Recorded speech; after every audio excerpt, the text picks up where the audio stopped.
I, 18 female, found out a couple months ago that I got into my dream school early that happens to be an Ivy League. I was overjoyed and my parents were happy for me too. We're not too well off, but my grandma saved up money for her only granddaughter's college fund, me, which is more than enough to fund my tuition. Now, I have a stepbrother, Damon, 19 male. He took a gap year? Not really, and he is going to college too, but he's going to a college less costly than mine. Honestly, he's only going to attend college because of his dad's incessant nagging. So recently, my parents, more like my stepdad, is bugging me about sharing my college funds with Damon. I don't want to, or else I'll have debt after graduation, and it will ruin all my financial planning after college. But last night at dinner was my breaking point when stepdad asked again. I said no. Then he said to my mom, well, anyway, Amy's a girl. Why waste that much money on her college? I completely lost it. I yelled out, you know what? I've had enough. First of all, it is not even your money to decide what to do with it. It's the money my grandma left for my college tuition. Besides, my gender doesn't define my intelligence. I got into an Ivy League, didn't I? Then Damon piped in and said I need to accept he's smarter, with a grin. Now here's where I may have been the a-hole. I said, at least I have plans and ambitions. Unlike Damon, who told everyone he took a gap year when he actually failed, which is true. Stepdad and Damon stormed off and my mom called me an a-hole. So Reddit, am I the a-hole? Now for the top comments. Not the a-hole. It's your money. You actually got into an Ivy League, unlike Damon. And it sounds as if you know enough to not insult someone when you're asking them for a favor. Again, unlike Damon. Your mother is an a-hole too, though. She should have your back. While the stepdad and Damon are like the mustache-twirling villains of this post, the real problem is actually Opie's mom. She should be protecting Opie's future and her college fund. She should be standing up for Opie when her husband and stepson insult her daughter.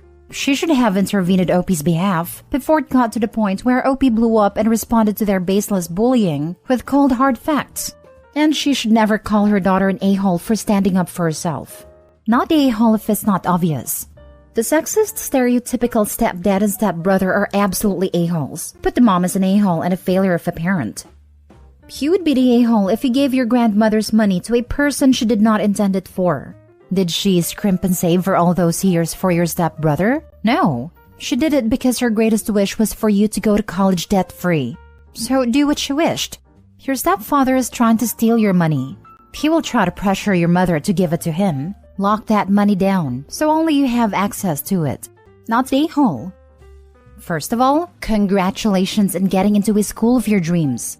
I'm sorry your mom is such a pushover. She should have stood up for you against those two bullies.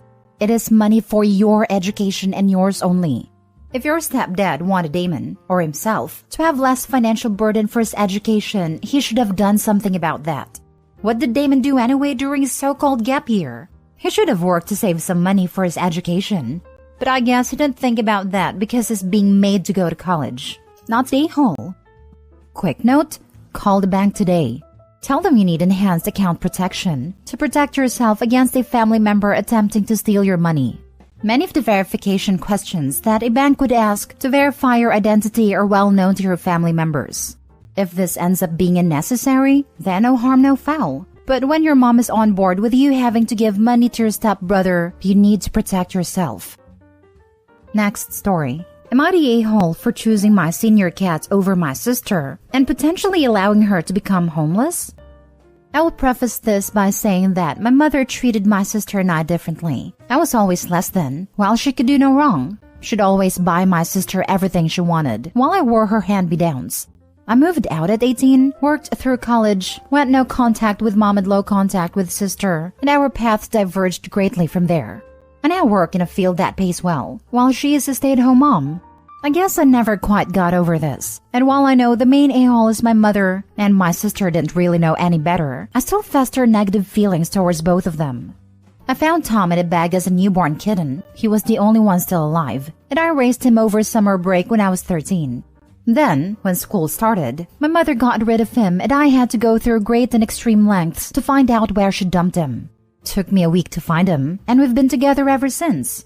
For a few months now, Tom hasn't really been okay, and has been slowly declining.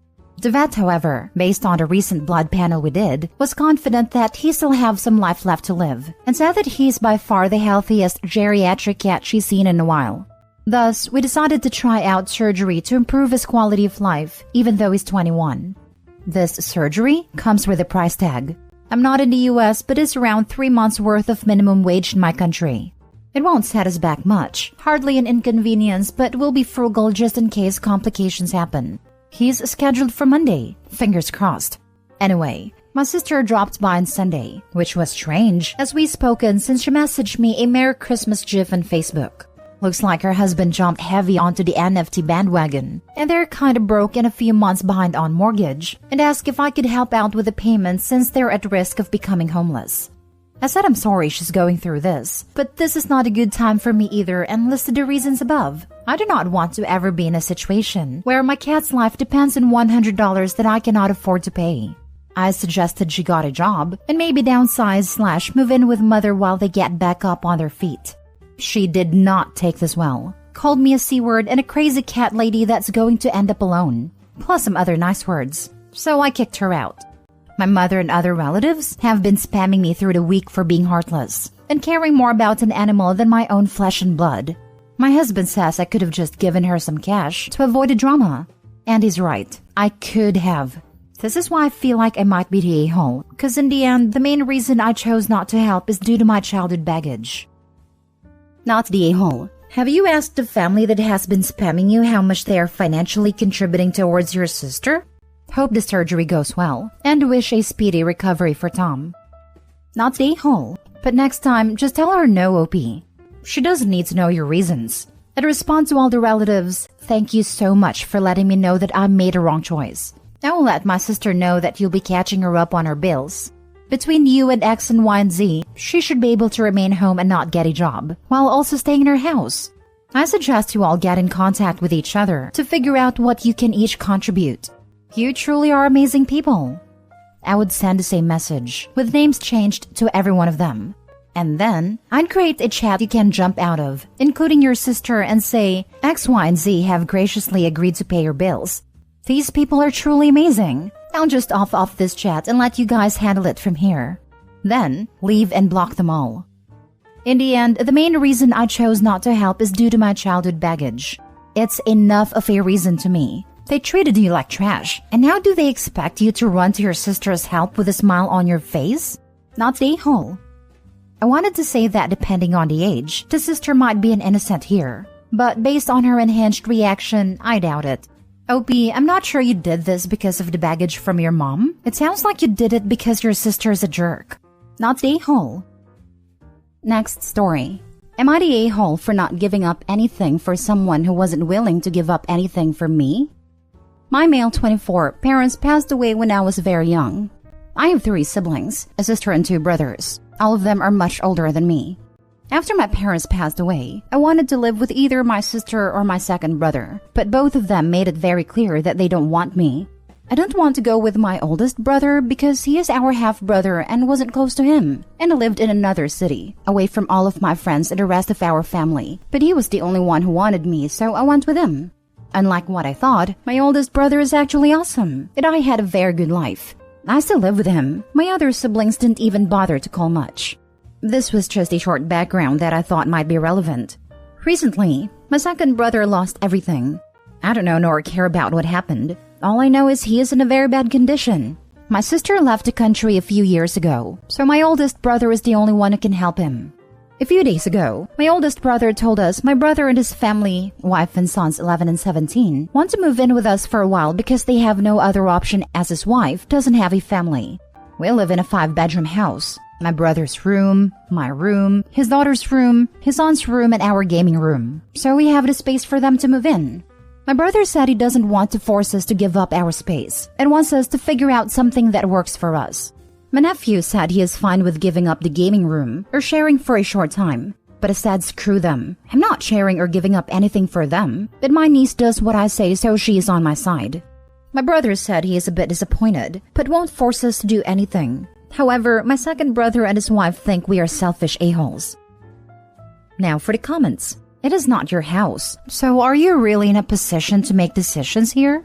I don't feel like you owe him anything, but you should respect that your elder brother might not share your feelings and it is his house. Influencing a child is an a-hole move. I'm not sure about judgment. Yes, but he specifically mentions he was given the decision. Info, how old was he / what was his life situation when you were orphaned?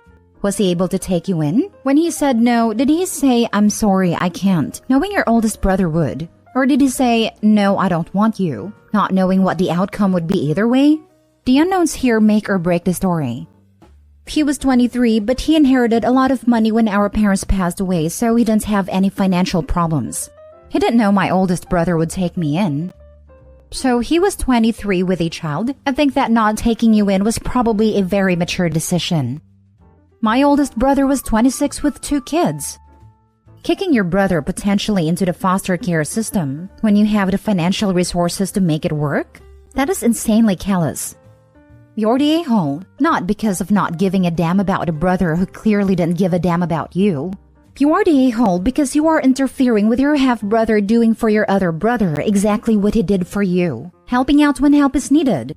As you said, your half-brother is an awesome person and the type who helps family when they need it. I wonder whether half-brother really doesn't want to take them in either, but it's easier on him to let OP look like the bad guy than to say no himself. Half-brother could overrule OP if he chose to do so. Last story. Am I the a-hole for telling sister we can't be roommates because I don't want men I don't know in the hypothetical apartment? I'm 30 and she's 28. My daughter is 6, and I also work from home. I'm a single mom, widow, and I want to get info on one-bedroom apartment I love. My sister tagged along, and in order to get a move-in special, I had to do another tour, and it was the first time she'd toured it. She already has an apartment, but loved the complex I'm moving to. Afterwards, my sister asked if I wanted to be roommates. I don't want a roommate. Keep in mind I've told my family about the apartment, and they all know I'm only looking at one-bedrooms.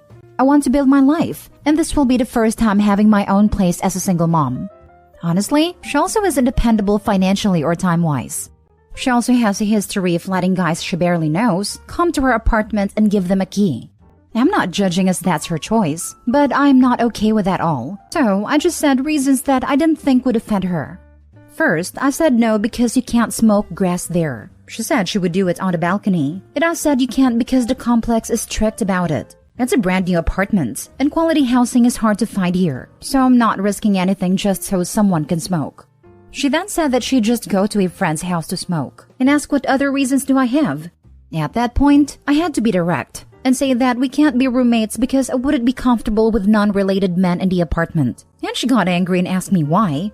I have a very young daughter. I don't like being around men I don't know, so I only want to live with just my daughter. I want to be independent and have a stable lifestyle for the two of us. I said that I understand if she is comfortable with guys she knows, but I don't know them and will not be comfortable. I would only be okay with our dad, brothers, and a trusted male family friend that would only visit, and I would pay to help with moving, putting furniture together, etc. She was mad, and then said that if it's her place too, then she should be able to bring the guy. Remember? This is a hypothetical apartment, and she knows that I only looked at and only getting a one-bedroom apartment. I told her that I understand, but I don't agree. So that's why I can't live with someone else because I'm very strict about that. She then said whatever, and acted mad towards me. Edit, I should have explained why it's an issue. I'm big on safety and taking precautions. My daughter likes to visit and sometimes sleep the night, and just hang out with her aunt / my sister. I allow it since sometimes I go, and my sister lives alone. If I have to go to my office for a few hours on weekends, she sometimes goes to my sister's place. When my sister told me that she gave a guy her key for a bit, it made me feel uncomfortable, so I nicely suggested that she gets her locks changed. Keep in mind, she told me she knew this guy for maybe 2 to 3 weeks. My mind went to my daughter. What if this guy made a copy of the key and randomly comes over, especially when my daughter's there? When I said that, she got mad and said the guy wouldn't do that. Again, I nicely explained that she doesn't know for sure, and I'm just concerned about her safety. Not the a-hole. Your only mistake was continuing to explain anything to her. No is a complete sentence. You could have followed it with, because I don't want to. Yeah, I should have kept it at that. I thought by explaining it, she'd understand and not think to bring it up again. And you are 100% right to think of your safety and that of your daughter. Your sister can do whatever she wants, and go her. But let's not be naive. Strange men will be left alone without sister in your home, potentially with your child. I had a roommate in college like this once. I woke up 2 times to random guy in the living room demanding I make them breakfast because she had told them I would. I'm pretty assertive and made them leave. She got angry, but I told her if it ever happened again, she would come home to her crap on the lawn and locks changed. I was the leaseholder while she was illegal sub-renter. The office of the building knew this. I had already asked them about this, and they said, yup, they would come and change the locks if she put my safety at risk. A few weeks went by, and her crap ended up on the lawn and we never spoke again. I honestly don't care what she did, but she needed to be escorting her guests at all times. Leaving strangers alone in my home while I was asleep? GTFO. Not the a-hole. Setting boundaries that feel good to you is always a good thing. You're protecting yourself and your daughter physically, emotionally, and financially. People who get mad about boundaries usually don't have good boundaries of their own. Or they're mad about losing access to whatever they were leeching off you. That makes a lot of sense. I have firm boundaries, and she gets mad when I say no for things that she regrettably agrees to do.